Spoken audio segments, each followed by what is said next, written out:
تو دعا تو دونوں دیں، السلام علیکم بھی کہیں، وعلیکم السلام بھی کہیں، اور قریب والا ہے تو بھی وہ سلام بھی کریں اور ہاتھ بھی ملائیں، اور اگر دور سے آیا ہے اور آج کافی عرصے بعد ملا ہے تو بغل گیر بھی ہو، کوئی حرج نہیں۔ جی شیخ صاحب، جمعے کے دوسرے خطبے میں ہاتھ اٹھا کر دعا کرنا کیسا ہے؟ رسول اللہ صلی اللہ علیہ وسلم سے استسقاء کے لیے دعا کرنا خطبے میں ایسا ثابت ہے، اور اس میں میرا خیال ہے دوسرے جمعے کا تو مجھے نہیں، دوسرے خطبے کا تو مجھے نہیں یاد کہ یہ صراحت ہو، البتہ خطبے کی صراحت ہے کہ آپ خطبہ دے رہے تھے اور کوئی بندہ مسجد میں داخل ہوا اور اس نے شکایت کی، قحط سالی کی اور عرض کی کہ یا رسول اللہ ہم تو برباد ہو گئے، ہماری چراگاہیں خشک ہو گئی، ہمارے پانی کے حوض خالی ہو گئے، ہم سب پیاسے مر رہے ہیں، اللہ سے دعا کرو کہ اللہ بارش برسائے۔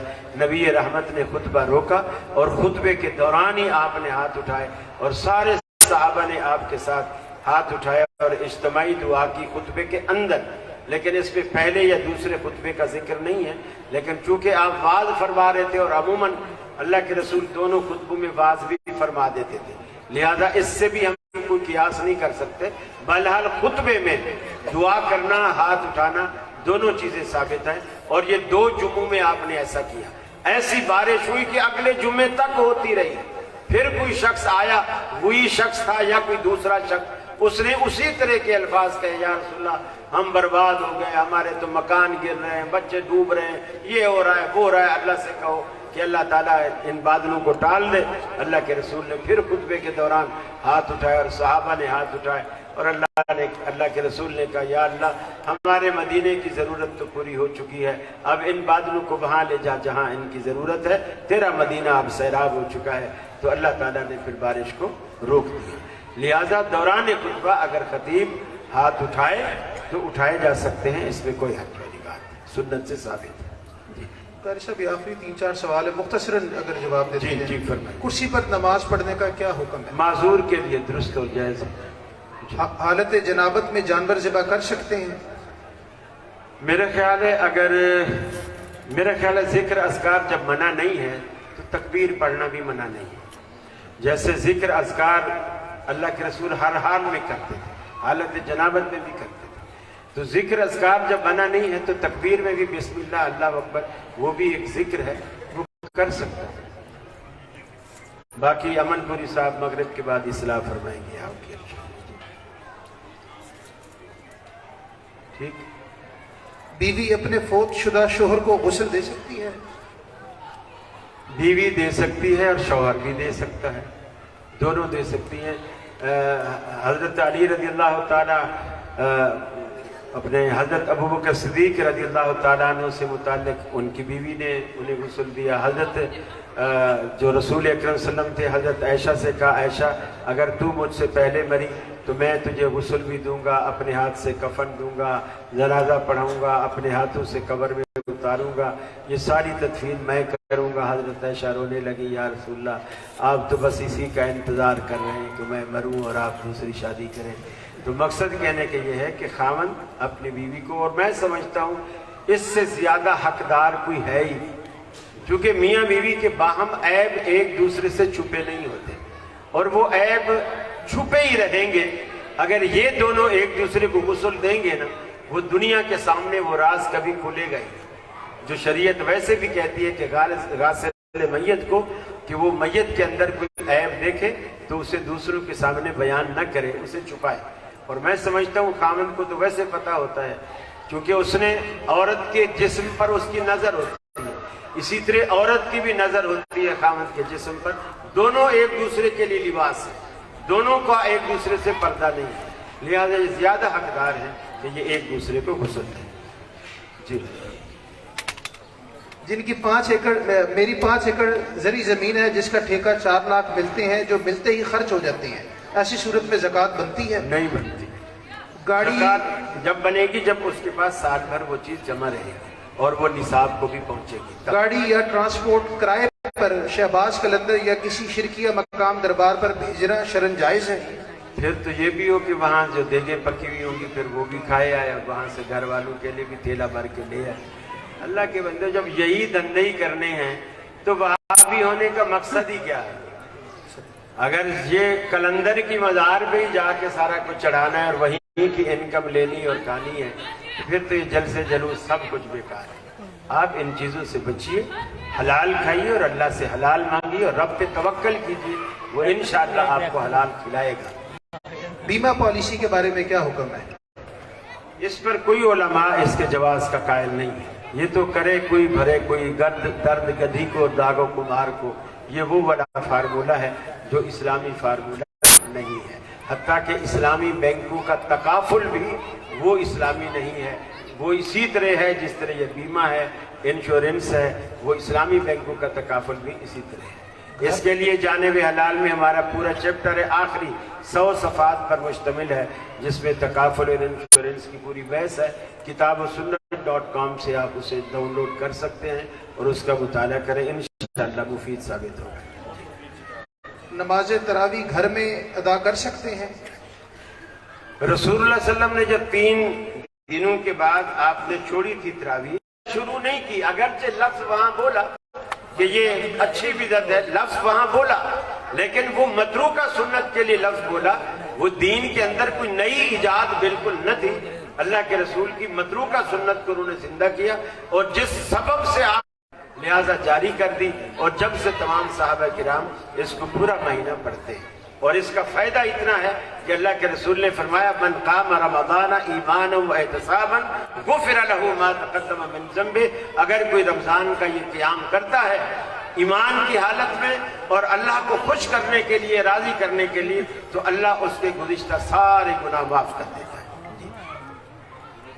حضرات سوالات تو کافی تھے لیکن وقت ختم ہوا چاہتا ہے، آخری سوال کرتے ہیں اور پھر انشاءاللہ اس نشست کو ختم کرتے ہیں۔ قاری صاحب، زنا قرض ہے، اگر تو نے اسے لیا تو ادا تیرے گھر والوں سے ہوگی یا تیرے گھر والے اسے ادا کریں گے، کیا یہ حدیث ٹھیک ہے؟ میرے خیال ہے یہ حدیث صحیح نہیں ہے، باقی صحیح مغرب کے بعد آپ کو امن پوری صاحب بتائیں۔ نہیں، امن پوری صاحب بھی فرما رہے ہیں جی ایسی کوئی حدیث نہیں ہے۔ قاری صاحب اللہ، اذان مغرب کا وقت ہوا چاہتا ہے، آپ بزرگ کیا سوال ہے آپ کو؟ میت کو غسل دیتے وقت منہ قبلہ رخ ہونا چاہیے یا کسی اور طرف، یہ سوال ہے آپ کا؟ جی کریں۔ میرے خیال ہے قبلہ رخ غسل کے وقت تو ایسا کوئی نہیں، حال بتا اگر کلی منہ میں کرائی ہے اور اس کا پانی نکال سر کو گھمایا ہے تو کوئی حرج نہیں، لیکن غسل دیتے وقت اس کا منہ